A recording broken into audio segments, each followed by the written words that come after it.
photo-ops muna para sa mga photographers natin, vloggers. Okay? Dito lang. I'm sorry. Pakinutin natin ito. Yung notice to the public para ma-confirm nila na akin na ito.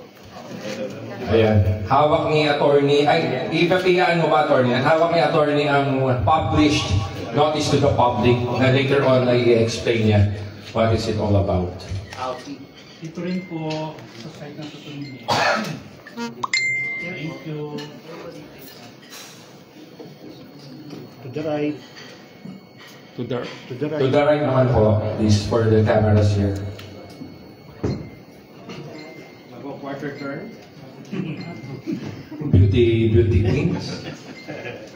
Sa gitna naman po. Center naman. Center daw, center, please. Alright. So guys, let's start our MediaCon. Let's take a seat. And this MediaCon, the purpose of this MediaCon is to announce a possible legal action against a popular frontman of Elias JTV band, si Elias. So I'm going to introduce the main personalities in the table. First, these are all lawyers, no? So I would like to introduce Attorney Rafael Andrada, Attorney Ralph, and he's from Attorney Topacio's office. Si Attorney Salaveria, hi Attorney, and of course the in-house lawyer of Ma'am Beverly, si Attorney Patrick Ang, okay, and si Attorney Ferdinand Topacio, but he's the lawyer of Elias JTV band, and of course our main person for tonight, she's Ma'am Beverly Labad.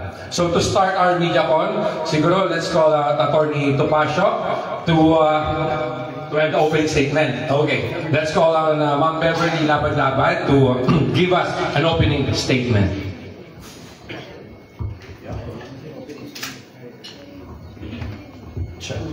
Magandang gabi po sa inyong lahat. Ako po ay nagpapasalamat, lalo na po kahit pabigla or biglaan yung pagpatawag namin ng press conference. Andito po kayo sumusuporta sa amin. Maraming salamat po, lalo na po sa kasama ko na sa Attorney Topacio at sa kasama po niya. Lalo na po sa mga kasama po na sa Elias JTV band na si Attorney Ang at saka kasama din po sa legal counsel po ng Elias JTV band. So maraming salamat po kahit siguro it's my first time din po. Actually hindi ko talaga ito negosyo yung show business. It's my first time talaga na nag-handle sa nag-manage, which is si Elias po. Siya yung pinakaunang kong minamanage sa show business. Ang negosyo ko talaga namin is construction. So ang layo po. So ang layo ng namin to show business. Sa ngayon, nakita naman natin na grabe ka yung kontrobersiya talaga hanggang sa akin. So siguro it's my time na din na sasagutin ko yung mga katanungan din sa mga netizen. Yeah. At saka kay Sir Joey, maraming salamat. Andyan ka. At saka maraming ding salamat sa pagsuporta niyo sa Elias JTV band. Yeah. Okay, thank you very much, Ma'am Beverly. But before we proceed, I would just like to give you a background. Kasi maraming hindi nakakaalam regarding the issue din. And kay Elias, si Elias is a popular frontman of Elias JTV band. Masyado siyang sikat sa social media. At nagkaroon lang ng issue. It's sa pagitan ni Elias sa kanyang kalipin partner na si Abigail at sa kanyang manager na si Beverly. And as we proceed, malalaman natin yun at maliliwanagan tayo. Okay, so next we are going to call on Attorney Topacio. He's the lawyer of Elias JTV band to give a statement. Thank you. Siguro hindi na magpapakilala tayo na naman dito. It's just a gathering of old friends. Anyway, on the legal side, of course, at sinabi ni Joey yung background, from the point of view of legalities, ito yung mga facts na undisputed. Noong April po ay nag-enter si Ginoong Lintukan, aka Elias, ng isang exclusive talent management contract. It's very typical. Sanay naman tayo lahat in showbiz media. Alam naman natin yung mga usual contents ng talent management contract. And we all know how it works. You have a talent manager here in the person of the lovely Miss Beverly Laban-Laban. Ang manager po ay magpo-promote. Palalakihin niya yung pangalan ng talent. She invests time, not only money, but time, effort, her connections, her goodwill, her good name, kasi kilala po si Miss Beverly bilang isang reputable na negosyante sa kanilang lugar. She belongs to a family of politicians, so may goodwill po siya. So, alam niyo naman na all of these things, iba yung karakter ng talent management contract. It is a contract coupled with an interest. So, may kontrata sila. To make a long story short, after my client has expended all of her resources in order to make Elias popular to a certain extent. In fact, sabi nga niya, yung birthday niya, may 50,000 people na umattend. At doon talaga pumutok yung pangalan ni Elias. Medyo nagkasungay na po yung tao.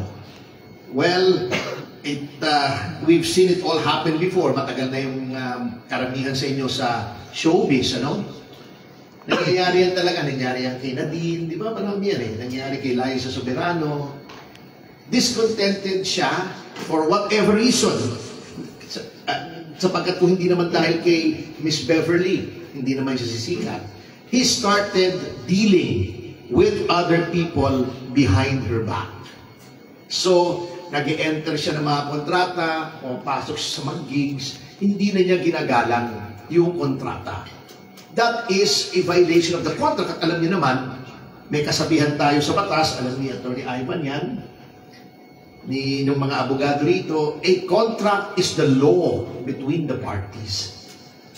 As between Elias and Beverly, batas yan.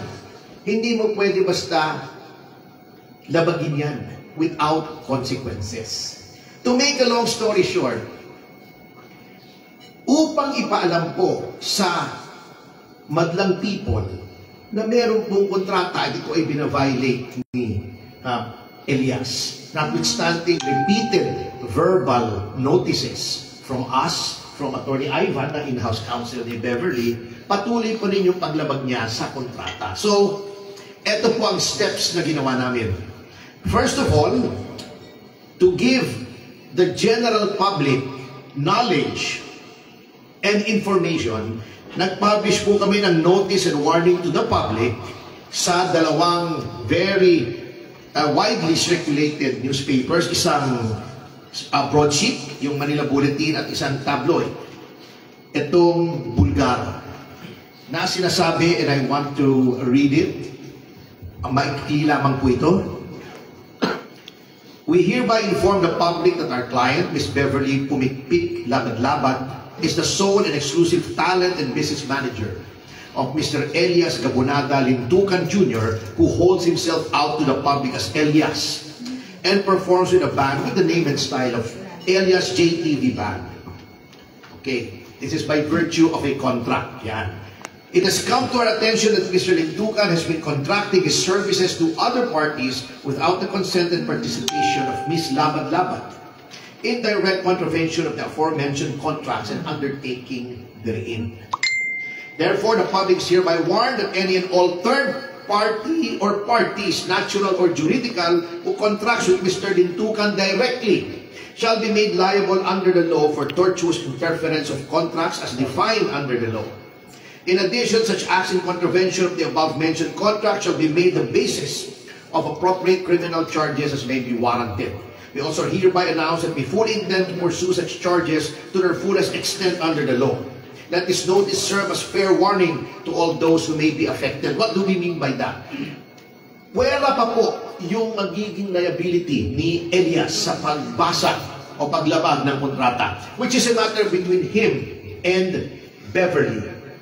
Yung mga tao na makikipagkontrata kay Elias will be liable under the law. Sa batas po natin, may provision ng civil code called tortious interference with a contract. Ang isang tao na alam niya na may kontrata ang isang tao with another person at siya ay nanghimasok at inindus niya, nilansi niya, inumbinsi niya na lumabag doon sa kontratang yon, ay pananagutin din. Anong example? Halimbawa, ako talent ni Beverly, promoter si Joey, inuha niya ako, hindi ko pinaalam. Akong inuha niya direkta, halimbawa sa isang pelikula o isang concert. Bukod sa mananagutan ko kay Beverly dahil nilagpasan ko siya as manager na may kontrata kami, liable pa rin. But in order to make that person liable, dapat alam niya na may kontrata. That is why we have this notice. This serves as constructive notice to the whole world in accordance with the provisions of the Civil Code. Kasi pag nilathala po ito sa newspaper of general circulation, this is notice to the whole world. Presumed na alam na po ng lahat ng tao ito.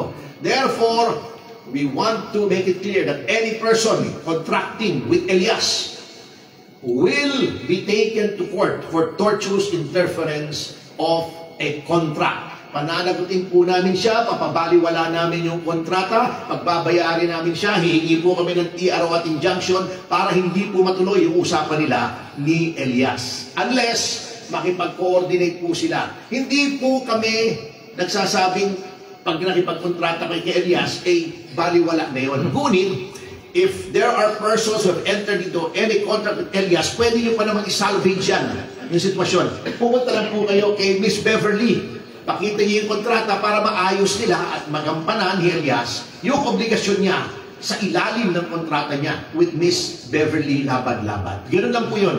Kung ayaw nila, kung magmamatigas sila, well, we will have no choice but to sue them wherever they are.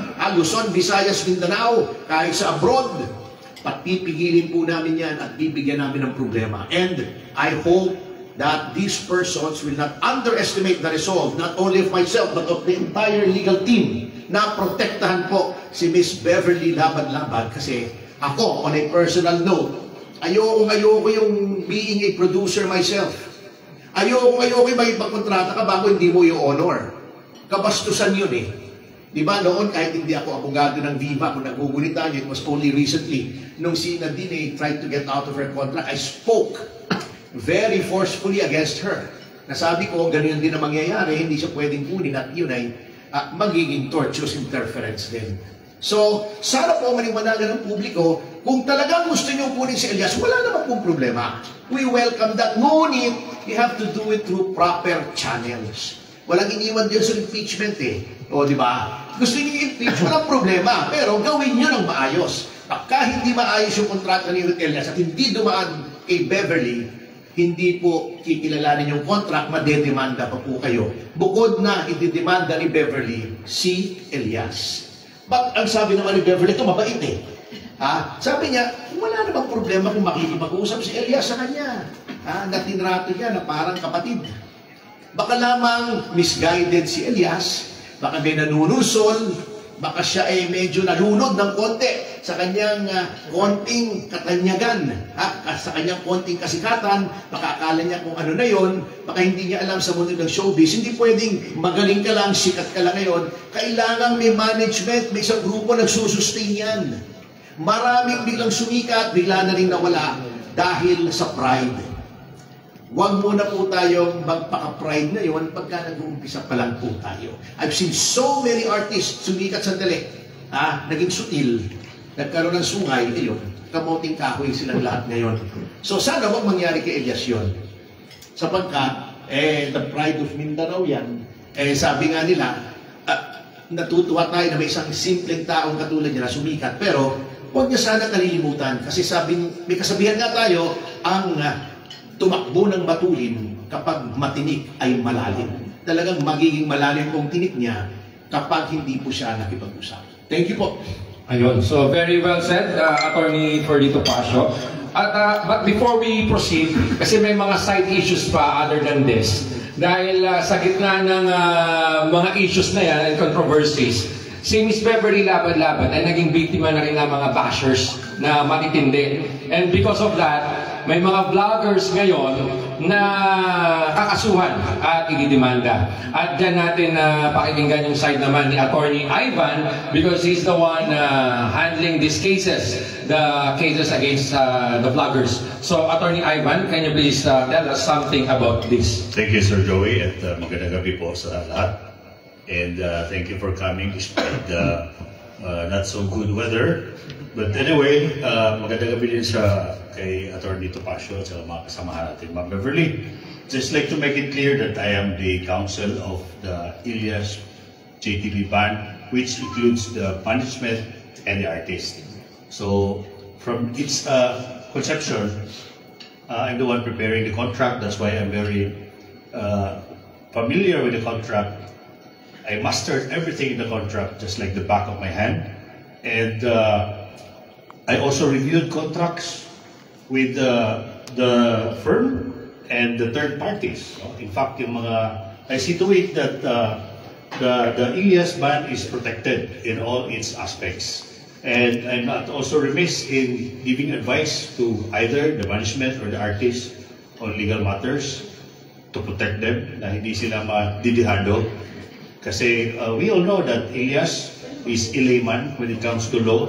And of course, Ma'am Beverly is also a businesswoman, but there are aspects of law that she needs to, she's not well-versed also. So, andito ako, and I see to it that all actions by both parties are within the bounds of the law. So, right now, that's outside of my engagement as a legal counsel, we are filing cases for cyber libel to those who went beyond the normalcy. So as you can see, everyone might have noticed that Ma'am Beverly has been bullied extremely. So we are here. We came from Camp Crame today, and even days before, we are preparing airtight cases to protect the interests and reputation of Ma'am Beverly, who before the Ilyas management contract, nanahimik lang as a businesswoman. Ngayon, she suffered a lot. Although sabi niya, wala lang, okay lang. But sa tingin naman natin lahat, I hope you agree with me that it's really beyond beyond the normalcy. So, dito kami for that. Maraming salamat po.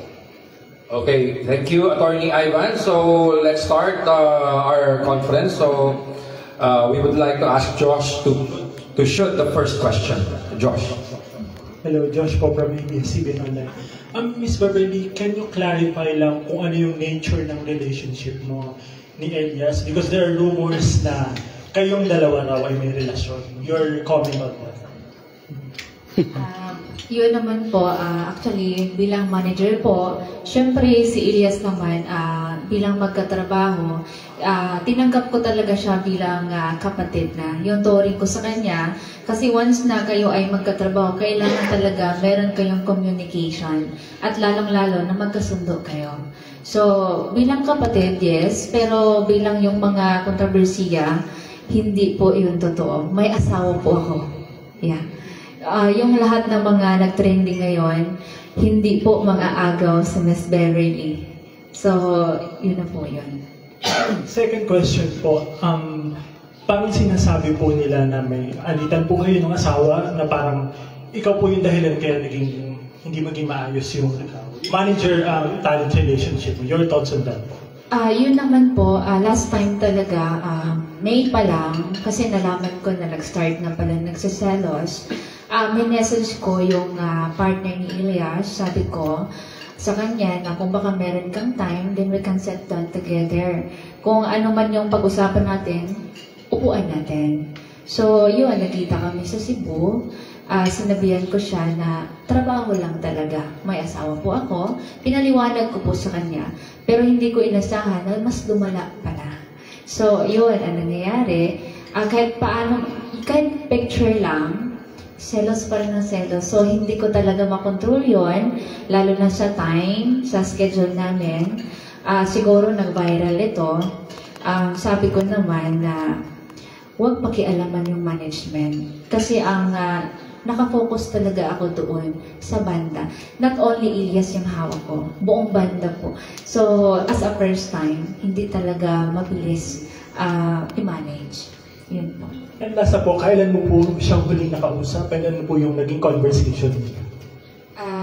Yung ka-live-in niya po, si partner ni Ilyas, nakausap ko siya nung July 1st week bago pumutok yung issue.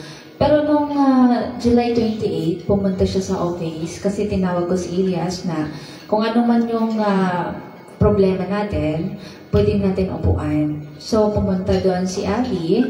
So, gusto ko sana siyang kausapin noon. Kinausap ko yung lawyer niya na andito na siya sa office ko andun na sa meeting room.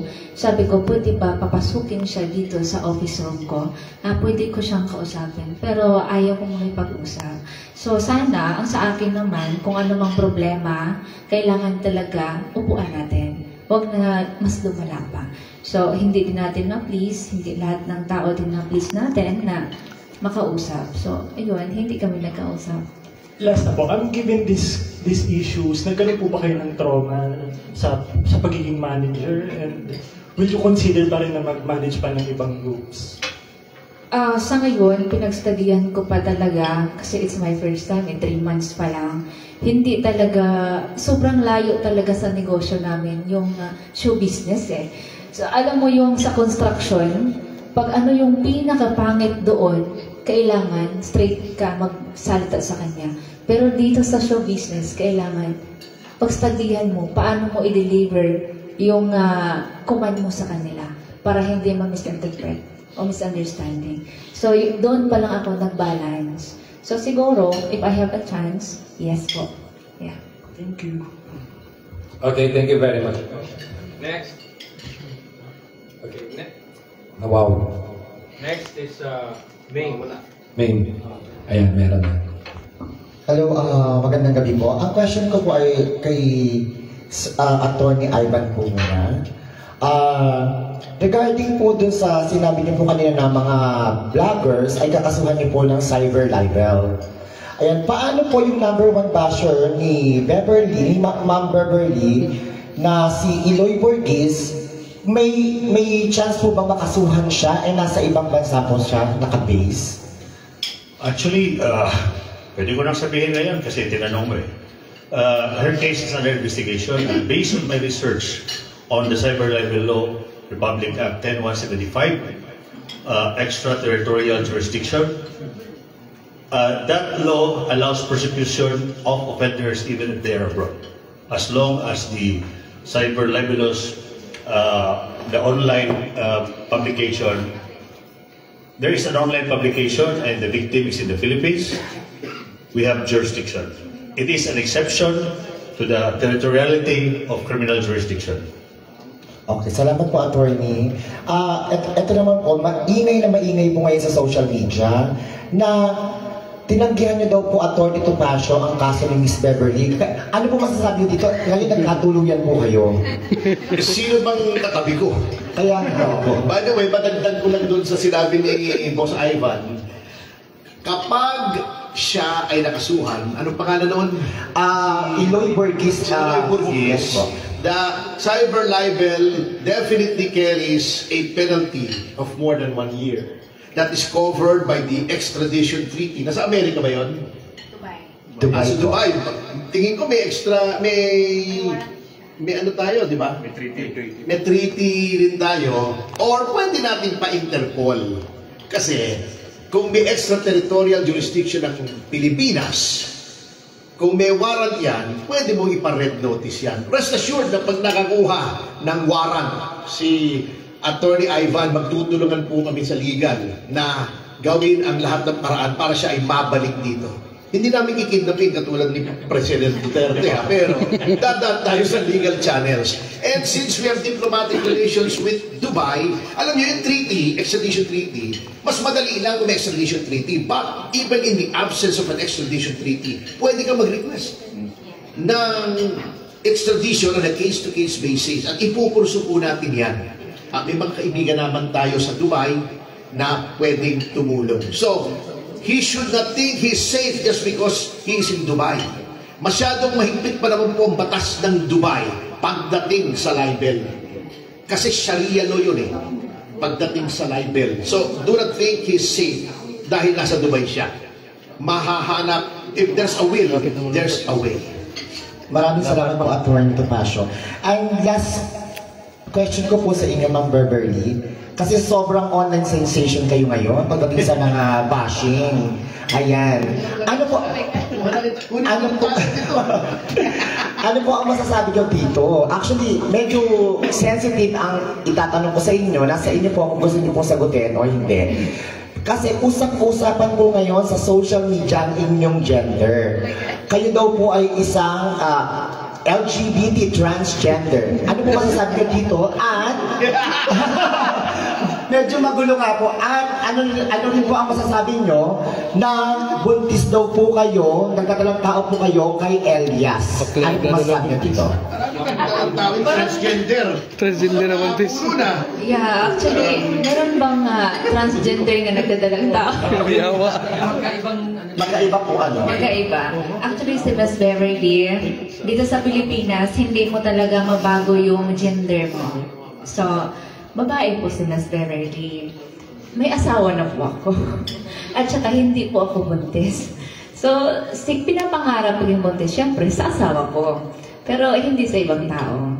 So, syempre, ako naman, ayaw kong makasira ng ibang relasyon. So, yung mga bashers ko, hindi ko na iniisip yun. Nagpapasalamat na lang ako sa kanila. Hindi ko man sila pinasahuran, pinakialaman nila yung buhay ko. Nag-care sila sa akin. So maraming salamat sa inyo. Nagilala si Miss Beverly. Yes. Mas sumigat po. And last question ko po. Kasi inuungkat po lahat pati yung negosyo nyo. Na-research ko po na yung negosyo nyo po sa Balintawa, yung kumpanya nyo, ay matagal na po yun, wala pa po sa si Elias. So, sabi po, kemi-kemi lang daw po, or word na joke-joke lang, yung negosyo nyo doon sa Balintawa. Ano po bang negosyo ito? Para maniwalagan po yung mga bashers nyo. Yun na po yung Noble Home Construction Corporation. Yun na po yung negosyo natin.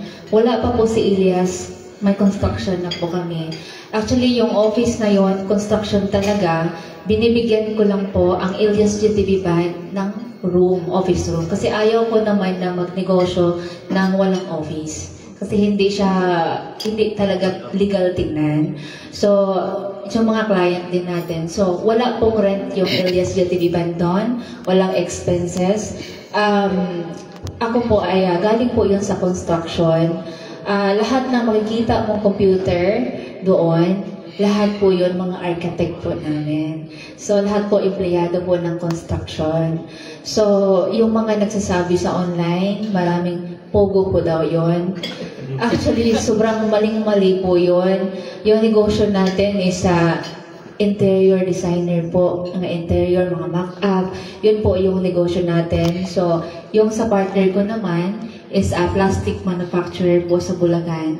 Yun po yung negosyo. Legal na legal po yung negosyo natin. Nagbabayad po tayo ng tax. So, hindi po yun illegal. So, wala pa si Elias noon. May hanap buhay naman tayo ng legal. Yun na yung construction and plastic manufacturer. Yun na po. Ayan, maraming salamat po, Miss Beverly.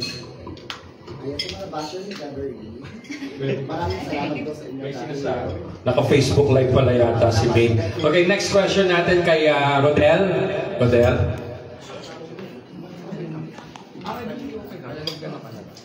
Hi, Miss Beverly. Good evening po. Yung show kasi, may concert daw siya sa Amerika, si Elias. Tapos, involved po ba kayo doon sa concert na yun sa Amerika? Yes po, dumaan naman yun yung USA, which is under by Padong Entertainment. Yung sa paddock talaga, i-clear ko lang din na kasi marami talaga nga mga netizen na may show daw si Elias, million daw yon. Pero kiniklear ko lang, ang USA, 4 pa lang na show na 30% ang na-down sa management, which is 900,000 po peso. So, yung 3 show na po, yung kasi 7 yon, hindi pa po, wala pa pong down payment yon. Pero, nag-promote na po sila. Sa amin naman, as a producer naman sila, so I understand po, inantay po namin sila, binigyan namin sila ng time. Pero yung mga netizen na sabi na million because of USA, mali po kayo. Wala pa pong 1 million yung down payment doon. 900,000 peso pa po. At saka may chismis din na ang dami-dami daw po nagpapasok na pera doon. Kasama na rito yung, totoo po ba yun, yung namayapa pong si Miss Aida Patano? Ano po yung, si Aida Patano po, nakilala ko po siya, kasi siya yung nagbibigay talaga ng first endorsement ex-deal sa dental clinic ni Elias. Yun na yung binabas si Elias last time na yellow yung teeth. So, yun, pinapaputi na po yung teeth niya doon sa dental. Thank you po, Miss Jessie. So, yun doon ko po nakilala si Miss Aida.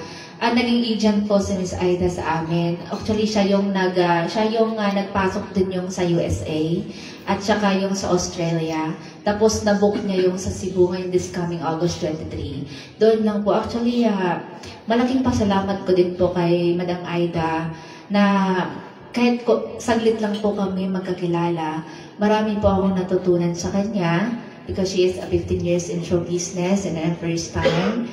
So, yun naman na malaking pasalamat ko sa kanya kasi binibigyan po kami ng client din. Okay, isa pa pong tanong. Bakit hindi daw po natuloy yung pangalawang collaboration ni Elias kay Jojo Mendrez? At totoo po ba na 500,000 ang binayad kay Elias doon sa unang collaboration? Hindi po. Totoo yun. Ang unang-una is 200,000 po. Yung collaboration namin ni Jojo. So, pangalawang collaboration namin, hindi siya natuloy kasi sunod-sunod wala pong oras si Elias. Pero open naman po ako kapag meron na pong oras si Elias. Kasi sa ngayon, sunod-sunod talaga yung show nila kasi dating management pa po ito, yung sa Kalumat Band.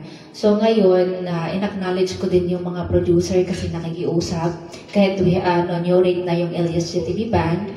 So sinusunod pa rin nila. So medyo nahihirapan din po ako mag-adjust ng time. So mag-accept ng ibang mga bookings medyo mahirap pa po at tanggapin yun. So, yun yung pakiusap ko ni Sir Jojo. Kapag may oras na po si Elias, i-update ko po siya. Okay, thank you very much po. Okay, thank you very much, Rodel. Next question natin kay Melo Yang. Melo. Magandang gabi po sa inyo. May tanong po ako una kay Atty. Topacio. Meron kasing isang producer from Hong Kong na nagpadala ng 200,000 dito kila Elias at Abby. Ano po ba ang masasabi ninyo doon? Hindi pala niya alam. Well, ngayon may notice na sila na they cannot deal directly with Elias. Actually, with respect to these contracts na pinapasok ni Elias with other persons without going through his manager, his contractual manager, meron na po kaming letter of demand kay Elias. Isa-summarize ko lang kasi medyo mahaba. Ito po ay sinabi namin na since meron ngayong kontrata with Miss Beverly, ito po ang aming mga demand sa kanya. Ito po ipadadala natin bukas. Oo. Cease and desist from violating the terms of your contract. Tigil mo na yung ginagawa mo. Okay. Huwag ka nang makipag-usap sa kahit sinong party without consulting with Miss Beverly. Okay. Ito ay kasama to ng mga collab, performances, endorsements, personal appearances, etc. lahat. Kasi may road manager naman siya, di ba? Ang road manager reports directly to Miss Beverly. gamitin niya yung ganong mekanismo. Kasi normal naman yun sa showbiz eh. Okay. Ngayon, with respect to the monies received by Mr. Lintakan, I'm sorry, ano yun? Lintokan, oo.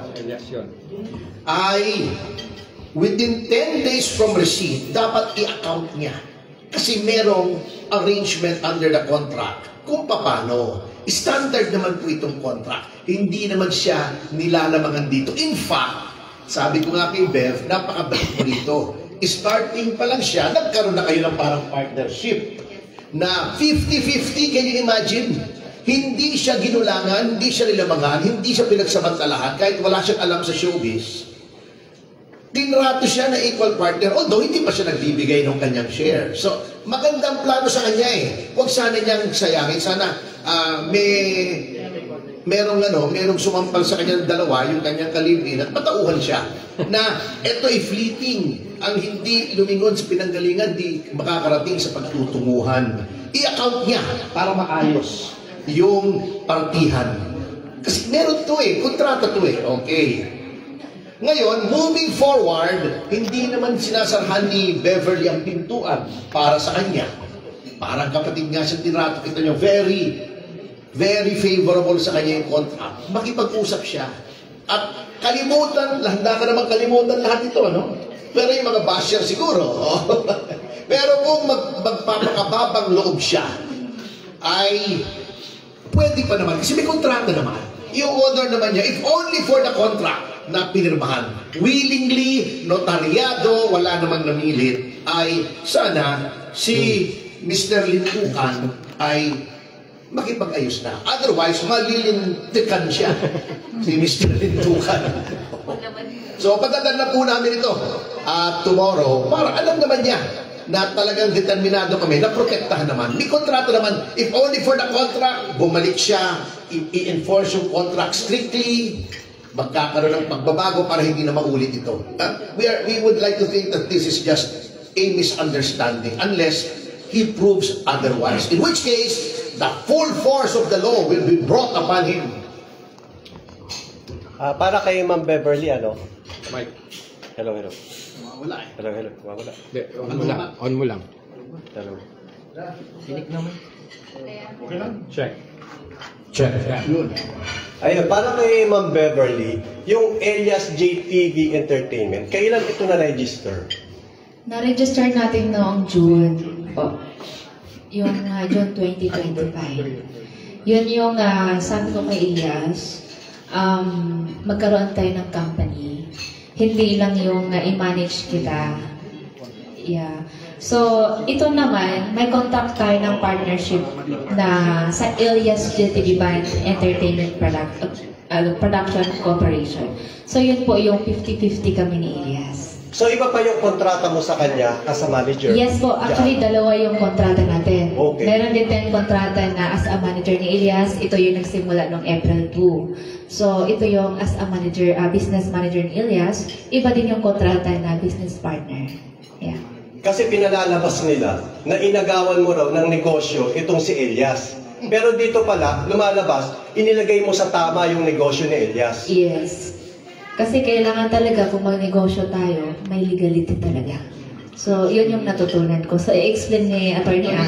Kung ano ito in relation to the contract. Yes, actually, this partnership agreement does not supersede. So, does not render inoperative itong ating management contract.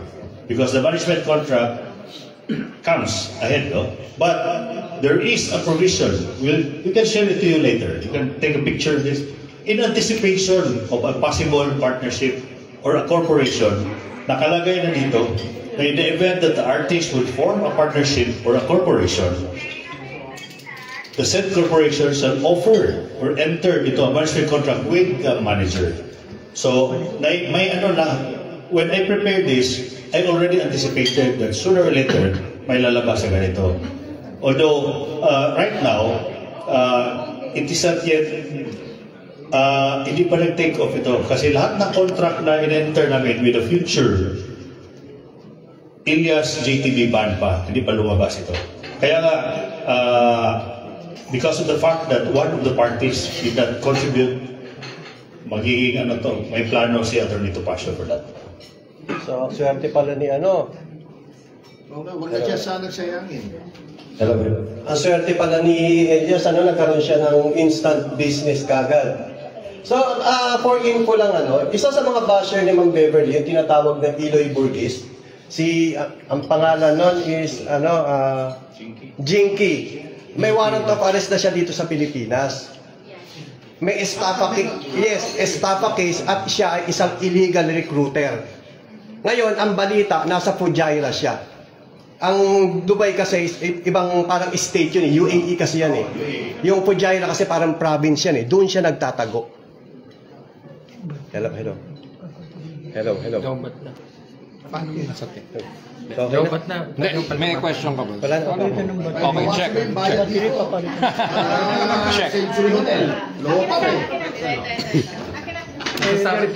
Nawawala yung momentum May question ka? Wala na. Okay, so thank you very much, Melo. Siguro lang yun, take note of that yung sinabi niya regarding kay Eloy Burgess na sumisikat na rin. Okay, so next question natin kay Cesar Batigal of Net25. Cesar. For info lang. For info lang po sa mga naniniwala kay Eloy Burgess, scammer po yan. Nagbebenta yan ng mga peking alahas online. So mag-ingat po kayo. Bili yata si Joe. Hindi, mukhang may nakaraan sila ni Eloy Burgess na alam niya. Okay. Mukhang may may galit ka kay Eloy Burgess. Okay. So, Cesar Batigal from Net25. Nabentahan ng penny na lang. Hello po kay Ma'am Beverly. Miss Beverly, how's your relationship right now with Elias? May communication pa po ba kayo? Nakikita pa po ba kayo? Paano po yung treatment na nangyayari kapag may mga ganyan po na pangyayari na nakikita po kayo? At meron po daw mga shows siya na ongoing na under pa rin po ng management na close nyo na hindi niya kinikilala yung mga pinapadala nyo handler and road managers. Yes po, meron po tayong road manager. Yun po yung tinadeploy ko kasi before wala po silang road manager. PA lang po, which is si Kuya George. Siya po yung tumatayo before na as a road manager. Pero nung nag-resign na po sila dahil sa gulo, naguguluhan na po sila. So ngayon, nag-hire ako ng bagong road manager, pero hindi nila kinikilala yon. Hinaharangan nila sa producer. Nag-direct transact po sila doon sa organizer. So, yung 70%, kasi 30% down payment po dito sa management, 70% is yun po yung yun po yung i-collect na cash pagdating ng artist doon. Kaya actually hindi sila authorized talaga ng mga collection. Dapat sa road manager po yun. Pero hindi natin sila mapipigilan kasi merong nangyayari na pinablockmail nila na ayaw nila mag-perform kapag hindi ibigay yung cash sa kanila. So, 2 weeks po sa kanila, sila po yung nag-collection. So, hindi pa po nila na turnover sa management. So, ngayon, weekly kasi yung binibigay yung hatian namin doon sa sa mga banda player, sa mga banda. So, this week po, hindi ko pa po sila binigyan ng yung sa 1 week na share kasi yung cash po nandun po sa kanila, yung which is yung 70%. So ngayon, actually kanina nag-raise yung band player na dito nanghingi sa akin ng yung share nila. Sabi ko naman sa kanila, you have a 1.9 million na cash. Yun po, bakit hindi pa kayo nagsasahod? So, hindi kasi nila kinikilala yung management. Kasi meron na silang boss. I don't know sino. So, sabi ko naman na kanina din, marami ding fans na mga netizen na nagutom daw sila. So, sabi ko, meron kayong 1.9, bakit hindi kayo makapagbili ng pagkain? So, ayaw din naman kayo makinig sa akin. So, ano pa yung bili ng management kung ayaw niyong sundin? So, ang sa akin naman, gusto ko is maayos yung accounting. Yung merong nagsasabi din, kung hindi niya natanong, marami din nagsasabi na 29 million, hindi po yun totoo. 3 months pa lang po in Mindanao, April to June, yung rate po ni Elias is 200,000. Dati po siyang 60,000 to 130,000 ng old management. So sa Mindanao, April to June is 200,000. So ngayon, ang Visayas naman is 380,000. So more on Luzon, Visayas, meron tayong tinanggap sa Luzon before, sa Camsor, is 800,000. So, paano po mangyayari ang 29 million within 3 months? No, hindi po mangyayari yun. Lahat po ng expenses na yun is kailangan, wala pong free doon eh. Kung magkaroon tayo ng negosyo, lahat, bawat hakbang natin is kailangan pera talaga. So ngayon, ang bawat member po ng banda, meron pong 10,000 per gig. Yun. So ibig sabihin, 8 po yung yung band player, pang siyang po si Elias. 80,000 na po yun per gig. So, may mga pay pa, security, syempre may diesel, driver, and everything. Syempre, aabot yun ng 130 to 150 or 100 range lang natin, 120,000. So, depende sa sitwasyon yun kung gaano kalayo yung gig niya. So, yun po yung nangyayari. So, maraming netizen, saan na daw yung 29 million? Eh, sabi ko naman, saan kayo nakakuha ng resibo ng 29 million? So, yun yung mali. So, hindi talaga umabot yun. Ang sinasabi naman lang, million yung USA, yung sa abroad. Hindi po. Canada, 400,000 pa po ang na-down payment sa management. Hindi pa po buong 30% ng down payment sa amin. Yeah. Ma'am, clearly lang po, no? Idagdag ko lang, sorry to interrupt. Idagdag ko lang na kung si Elias ay kumukuha ng pera in violation of the contract, then since itong kontrata ay may appointment kay Miss Beverly as the sole and exclusive attorney in fact for the negotiations, kung kumukuha siya ng pera sa ibang tao, that is under false pretenses, that is a criminal act of swindling or estafa na maaari siyang maging liable. So, ingat-ingat sana, paring Elias, at hindi lang ganyan-ganyan yan. It's not as simple as that. So, huwag tayong makinig sa legal advice. Baka yung advisor mo ay parang legal luminary ni Tito Soto. Mapapahama ka dyan. Clearly lang po, ma'am, na ang grupo niya, yung tumatanggap ng cash payment na kulang pa from the para sa kabuuan po ng payment dun sa performance at dun sa booking. Paano po sila nag-i-issue ng resibo kung sila ang tumatanggap? Actually, dito sa management, sa ngayon, start daw pumutok yung issue. Wala pong maayos na communication sa akin. Pero, yung mga member, sumusunod naman sila kung anong mga schedule natin. Pinuntahan naman nila. So, sa ngayon, kami doon kami nagka-problema doon sa communication.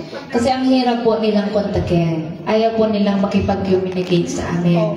Makipag-communicate na lang po kapag hatian na ng share. Doon po sa mga doon po sa mga kliyente, paano po sila nag-i-issue ng resibo pag nakabayad na?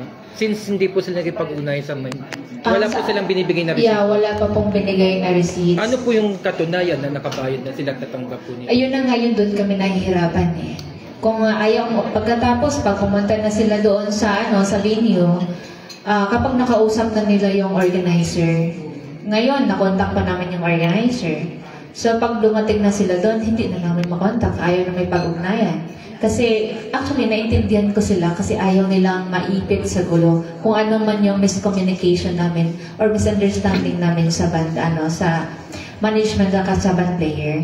So ginugo lang namin. So inantay namin na magkaroon ng may legal talaga na memorandum na hindi pwedeng itolerate yan. Attorney, paano po yung ganon na situation na hindi pala magpe-perform yung grupo kapag hindi sa kanila ibinigay yung bayad? Actually, wala pa kaming personal knowledge on that though. So hearsay yan. But, don't misconstrue me. I'm not taking sides. As again, I am the counsel for the manager and the artist. But, as far as the management is concerned, we consider those accounts as receivable until now. Kumbaga unpaid po. Yes. For purposes of accounting. Madadamay po ba yung mga client sa mga ganong situation? Kasi binigay po nila yung bayad kay Elias na dapat supposedly sa management po ibibigay yung payment, yung kulang pa. Kasi pag may receivable ang isang kumpanya, the remedy there is demand. So we'll demand from those organizers, because as I said, as far as the management is concerned, those are still accounts receivable. Thank you po. Okay, so thank you very much, Attorney Ivan. Next question goes to Joe Alvarez alias Kakofi. Si Kakofi ang sablang. Joe Alvarez, singer yun ah. Question po, you have 2 existing contracts with Elias. You're the business partner and yung isa as a manager. May timeline po ba yan? May coverage period ba yan? Like 5 years after that, it will expire? The management contract is 5 years and the partnership is indefinite.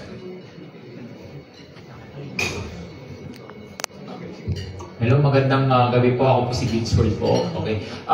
Kasi ngayon sa social media, nakikita namin na sobra yung pambabash po nila sa inyo.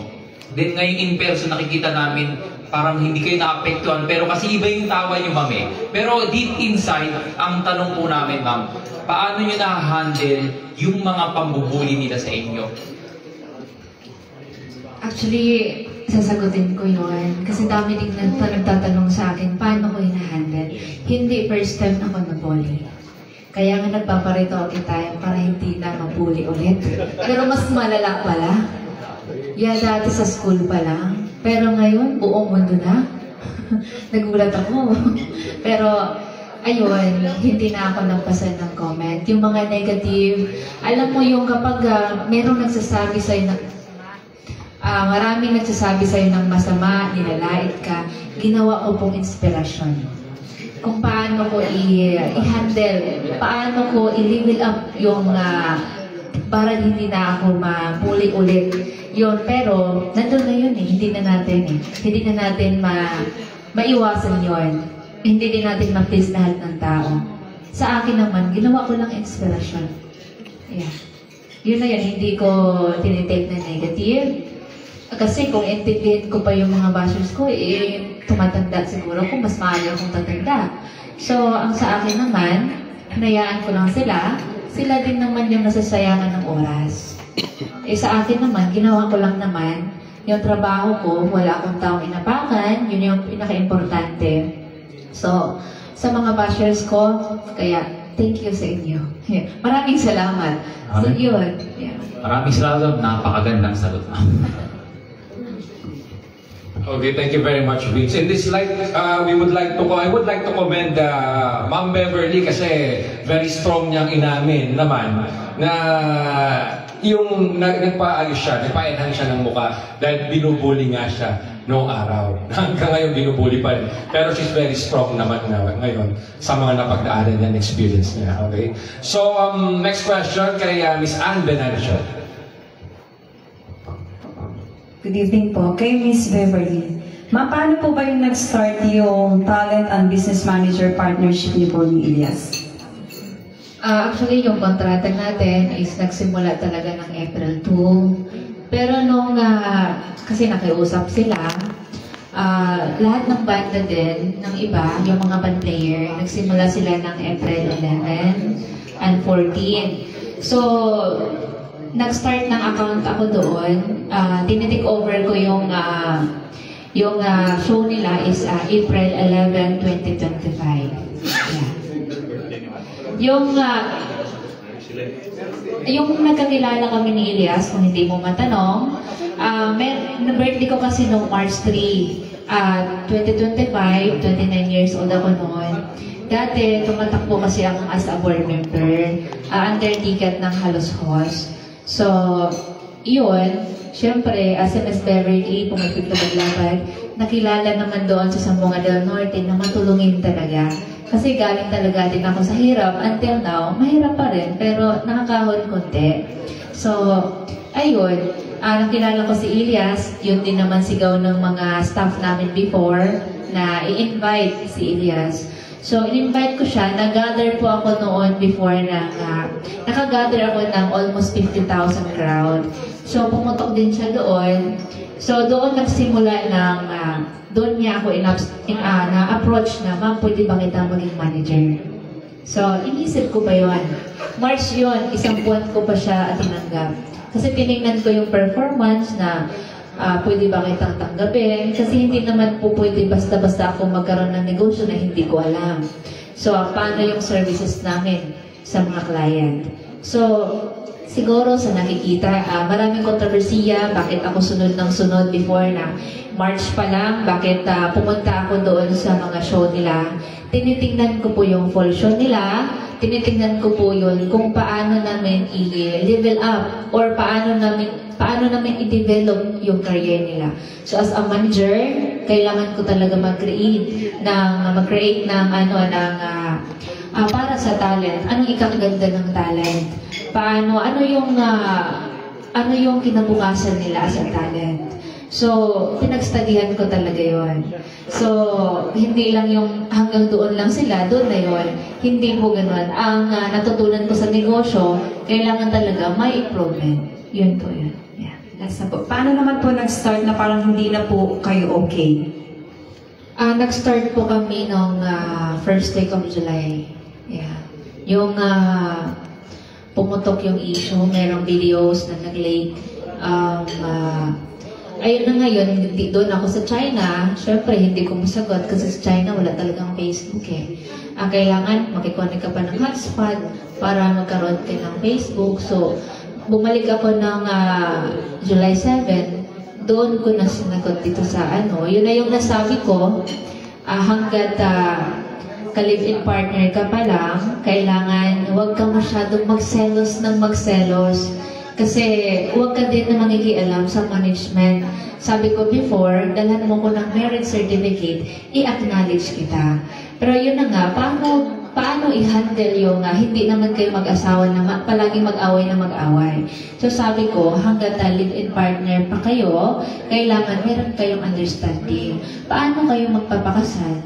Kung dito pa lang sa live-in pa lang, nag-asama pa lang kayo, hindi na kayo magkaintindihan. So, kailangan talaga mag-ayos muna sila. Sa akin naman, trabaho lang po yun. Yeah. Thank you.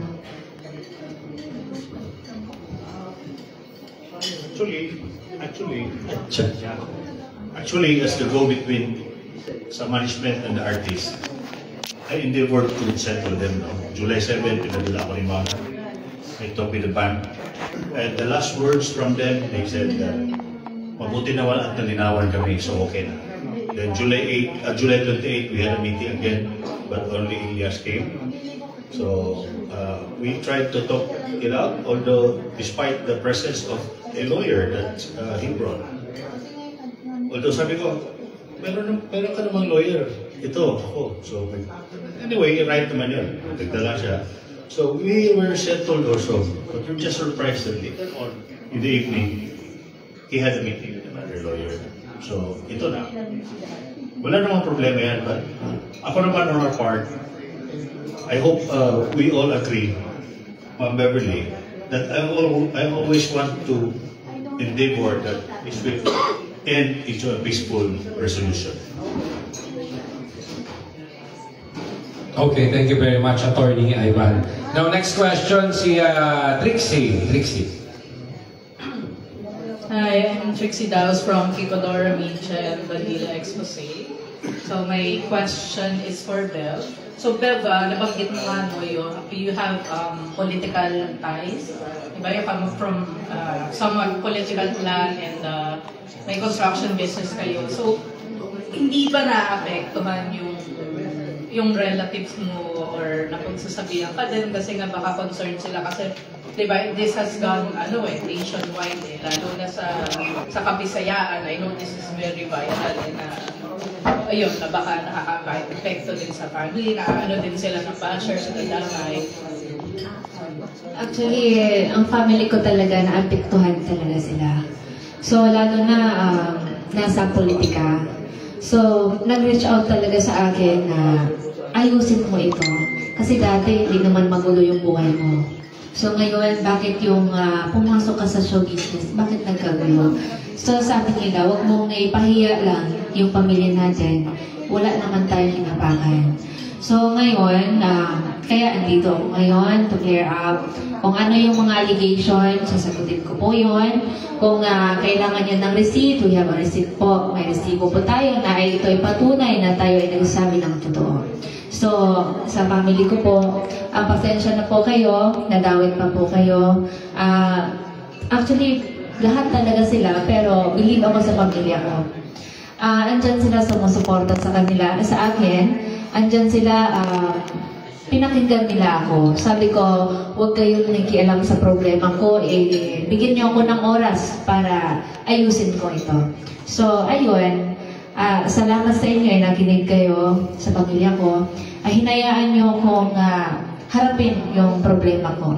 Hindi sila nakialam talaga. So, ayun, sa mga bashers ko, yung pamilya ko talaga, na-drag na talaga dito sa mga issue. Ito. Yeah. So, ayun na nga, instead na ako ay malungkot, ako pa yung nag-encourage sa family ko. Sabi ko, struggle lang to. Kaya ko to. Kasama niyo. Yeah. How about yung family ni Elias? Anong stand nila? Meron ba silang stand or nonchalant lang sila sa issue? Sa ngayon, hindi ko pa po narinig yung side ni Elias kasi yung mama ni Elias mabait naman din sa akin. Ngayon, inasikaso. Actually, nag-communicate kami sa mama ni Elias kasi ako yung kasi yung bahay nila, ako yung nagpapagawa ng building plan, lahat ng plano ng bahay nila para maayos yung bahay. Yun, ako yung nakipag-communicate kasi sabi ng nag-process ng mga papers, mahirap daw silang kontakin. So sabi ko naman as a manager, gusto ko rin na makita na meron talagang pinagtrabahuan yung talent. Kasi yung bahay nila parang tourist spot na eh. Pag-uwi ni Elias, ang daming tao eh. Medyo masikip pa sa kanila. So sabi ko, as a manager, kailangan talaga natin ayusin yung bahay mo.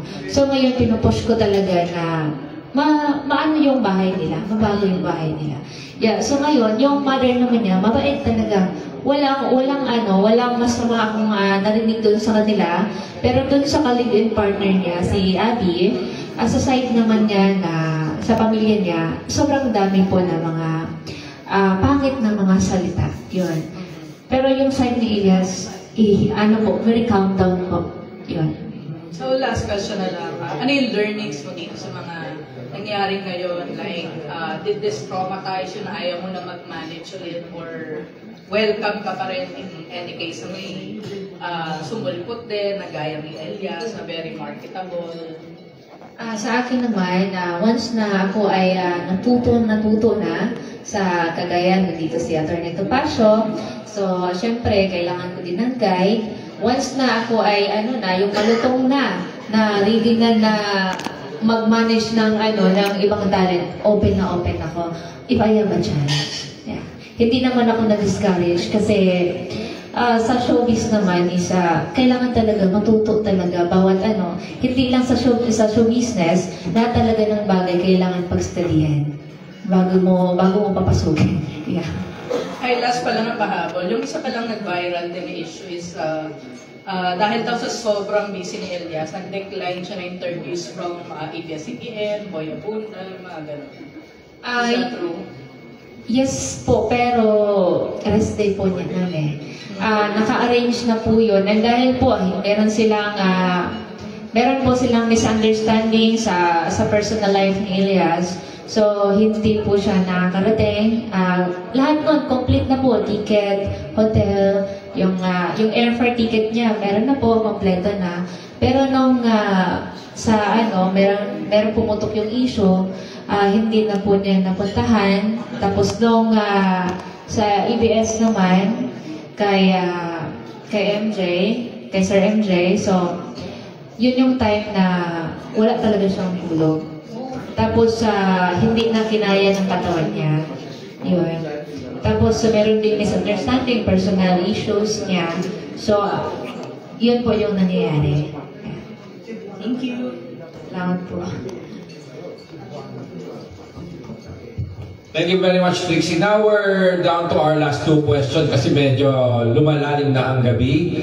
Ang second to the last is coming from Morley Alinio from DZRH. May palakpakan. Ulit matching palakpak pa. Magandang gabi po sa inyong lahat. Question ko lang po, ang ito po bang conference nyo ay mangangahulugan ng war o pag-aayos kay Ilyas? Sa akin ba ito? For me, sa akin, nakadepende po sa kanila. Hindi po nakadepende sa akin. Kasi ako naman, yung sa team natin, open naman open naman kung anong gusto nila. Kailangan lang talaga upuan. Pero andito po kami para sagutin kung ayaw din naman natin na wala pong gusto ng war. Kahit sino ayaw po ng war eh. So, ito ay binalaan lang po natin sa publiko na tayo ay binalaan po natin yung publiko ay si Miss Beverly ay seryoso, ay negosyo lamang po. Wala nang iba interest. Yun na po. Sa ginawa niyo pong ito, maaapektuhan sigurado si Ilyas. Kung may panghihinayang ba kung sakali mang yung nasa tugatok siya ng tagumpay ay bababa siya dahil sa posibleng demanda o pagpipilis ng kanyang karir? Ito po yung natutunan ko sa lola ko. Sabi ng lola ko, ikaw ay nanghinayang sa isang tao, pero yung isang tao na panghinanayang mo, hindi nanghihinayang sa sarili niya. So, nakadepende po yun sa kanya. Ako naman, for me, ayaw ko din na pumagsak siya. Pero, kung gustuhin niya, wala po akong magagawa yun. Doon. Isang direktang tanong po, madam. Kung meron po kayong gustong sabihin sa kanya, ngayong nakaupo kayo dyan, ano yun? Ang masasabi ko lang sa kanya, dapat kailangan meron siyang sariling desisyon. Kailangan mag-mature na siya. Yun kasi lalaki, kailangan talaga. Lalo na ikaw yun yung haligi ng tahanan. Kailangan talaga na mayroon siyang sariling desisyon. Pag-isipan mo ng mabuti kung ano yung hakbang na ikakabuti sa'yo. So, kung maraming mga nag-advise sa'yo, pakinggan mo lang. Pero ikaw mismo yung mag-desisyon, hindi sila. So, kailangan pag-isipan mo ng mabuti. Then, siguro kung hindi mo natanong, controversial din na yung sinabi na hindi ko daw binigyan ng share si Ilyas. Wrong po yun. Mali po yun. Si Ilyas po, yung video account po niya sa 3 months na yon, meron po 3.8 million. Tapos meron po siyang, pumasok po yun sa account niya na video. So, meron din siyang cash na nakuha sa amin, which is 1 million plus. Then, meron din mga na-purchase niya na mga pang-personal niya, like sasakyan. Totally, almost more than 5 million peso nandun na sa kanya. Actually, ang management wala pong utang sa kanya. Yun na po yan. Last po. Ngayon po ba, ano po ba talaga ang gusto niyong mangyari? Ang balikan kayo ni Ilyas at humingi ng sorry? O siya ay makipag-ayos at lumipat na sa ibang manager? Ang sa akin naman, ang gusto ko lang naman is upuan. Ano yung gusto nila? So, kasi ayaw ko po talaga mamuhula. Hindi po ako mamuhula eh. So, mahirap kasi yung maghabulan tayo sa issue at hindi natin maupuan kung ano yung problema natin. Ang gusto ko naman, kung anong ikakabuti sa atin or sa isa't isa or bawat management.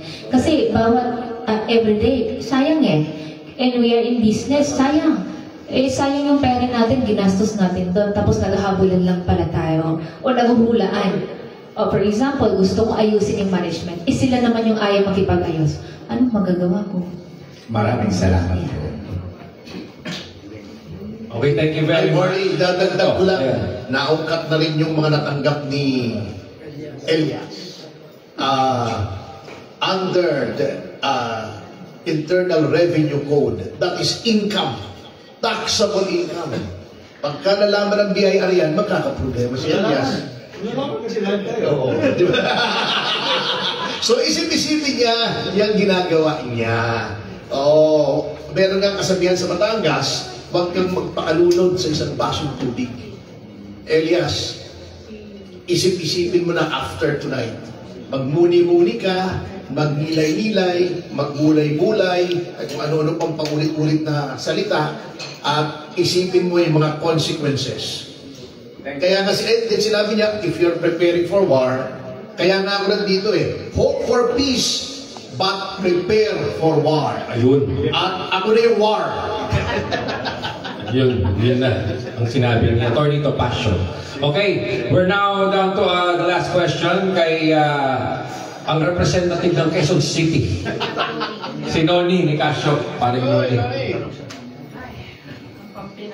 Good evening po, Miss Beverly. Natanong na lahat ni Morley So tatanong ko na lang po, kung yung reaction niyo po na may balita nagpaparelease daw si Elias sa contract niyo sa inyo, ano pong reaction niyo ron?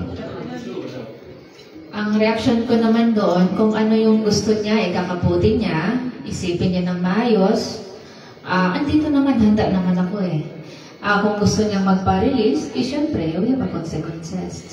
Diba? So, we have a legal team, andito naman sila Atty. Ang, sila Atty. Topacio, kung gustuhin naman niya, idaan natin sa legal. Pag-usapan naman natin yun. Hindi naman natin yun kailangan pa magbardagulan doon sa media So, andito tayo. We're doing business. We're not doing war.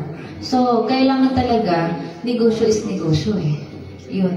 So, kung mag-offer po siya ng parang iba-buy back yung kontrata, open po kayo dito? Depende din po sa offer niya Yeah.